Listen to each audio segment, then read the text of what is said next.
Salam Ustadz, dalam akidah Ahlul Bait ada istilah al-bada yang berkaitan dengan perubahan takdir. Apakah ini terkait dengan doa? Dalam Al-Quran kan ada ayat yang Allah ma yasha wa yusbit wa indahu ummul kitab.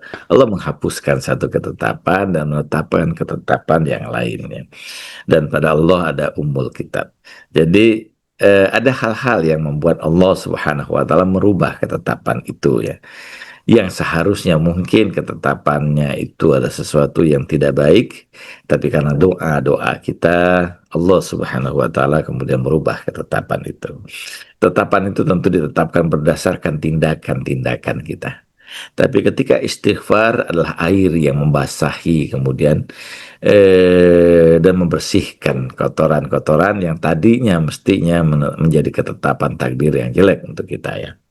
Jadi doa adalah upaya kita untuk merubah, kemudian melakukan memohon Allah merubah ketetapan yang jelek untuk kita. Ada banyak hal lain tentu saja ya, misalnya silaturahmi dalam hadis, kemudian juga sodakoh misalnya ya, atau perbuatan-perbuatan yang lain baik yang lainnya itu bisa kemudian jadi perubahan pada ketetapan kita ya. Jadi ada ketetapan yang secara umum misalnya begini saja sederhananya ya bahwa orang yang jatuh misalnya dari ketinggian dia akan mengalami celaka. Nah, tapi ketika dia terjatuh misalnya eh, ternyata dia menyangkut pada pohon misalnya sehingga bencana yang menghancurkan dirinya itu terhalangi karena pohon tersebut.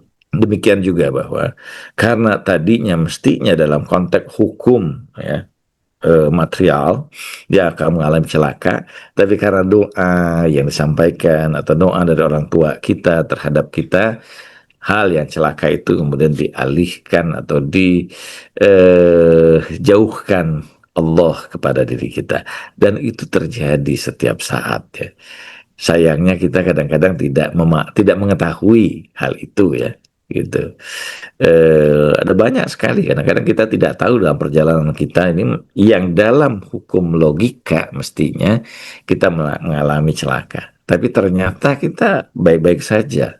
Ada seorang Yahudi melewati Masjid Nabawi, dan ketika dia menyaksikan Rasulullah bersama dengan sahabatnya, Yahudi itu memaki-maki dan mengatakan bahwa celaka kematian untukmu. Rasulullah membalas itu bahwa engkau akan mati pada hari ini. Yahudi itu pergi. Tapi di petang hari, ketika Rasulullah juga berkumpul dengan sahabatnya, Yahudi itu kembali lewat. Hingga sahabatnya bertanya, ya Rasulullah, bukankah tadi pagi engkau mendoakan kematian untuknya? Rasulullah mengatakan bahwa ada peristiwa yang terjadi padanya. Sehingga Rasulullah menghentikan Yahudi itu dan bertanya, apa yang telah engkau lakukan? Dia berkata, tidak ada. Rasulullah mengatakan, ada sesuatu yang kau lakukan.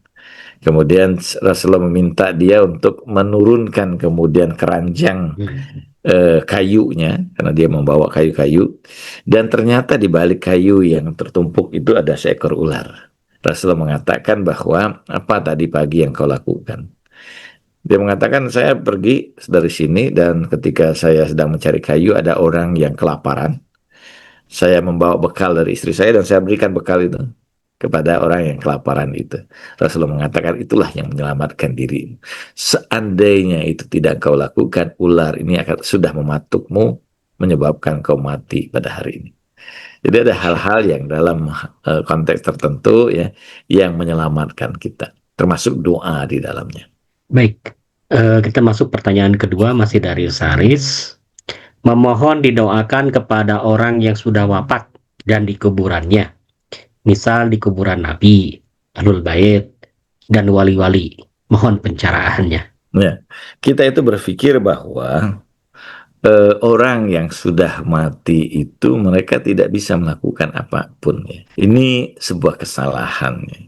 Ada orang yang hidup bahkan lebih hidup setelah kematiannya. Wala tahsabanna allazina qutilu fi sabilillah amwatan bal ahya'un yurzaqun misalnya kan.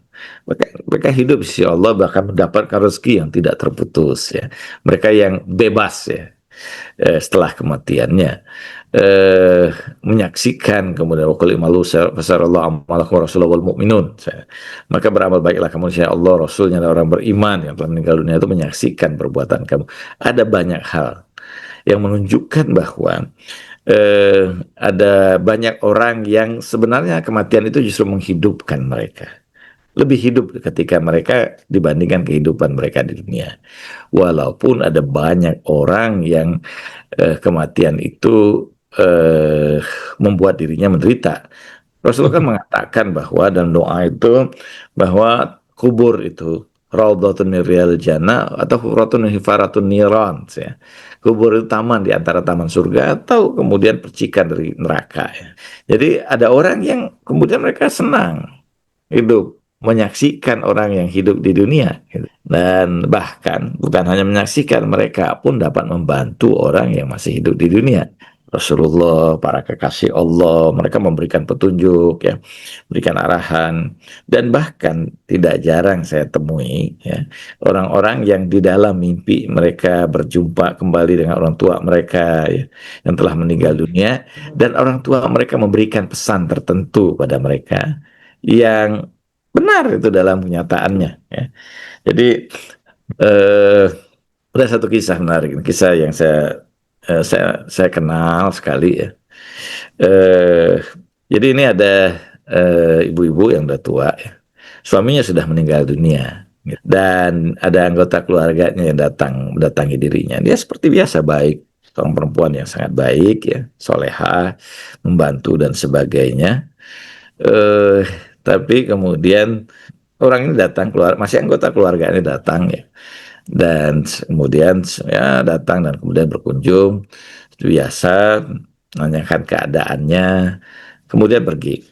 Di malam hari ibu ini, ibu yang soleha ini, orang tua ibu perempuan ya yang soleha ini bermimpi berjumpa kembali dengan suaminya. Suaminya berkata kepada dia, perhatikan lemarimu, jaga, dan sebagian itu sudah diambil oleh yang tadi datang kepada dia baru kaget ya. Besoknya setelah mimpi itu dia lihat ke lemarinya dan betul sebagian simpanan-simpanannya hilang ya. Dan ternyata betul bahwa keluarganya itu yang kemudian mengambil dari ini kejadian nyata ya, saya tahu persis gitu. Nah, ini menunjukkan pada kita bahwa nyata bahwa petunjuk itu bisa datang ya, bahkan dari orang yang sudah meninggal dunia sekalipun.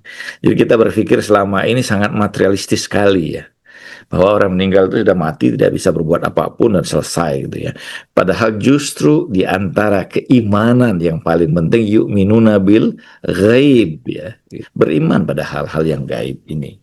Dan dalam proses kehidupan kita ini kita dihadirkan oleh yang maha gaib. Ini kekeliruan berpikir kita ya. Nah, karena itu bahwa meminta kepada orang yang soleh ya untuk mendoakan kita, baik orang yang soleh itu masih hidup atau sudah meninggal dunia, bukan satu kesalahan.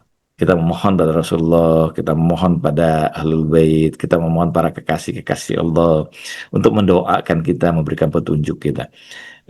Mungkin orang yang berpikir materialistik ya dalam beragama ini yang agak sulit menerima ini. Tapi kalau kita membaca banyak karya-karya besar, para filosof, para ulama itu, banyak di antara petunjuk itu yang mereka dapatkan dari orang-orang yang telah meninggal dunia.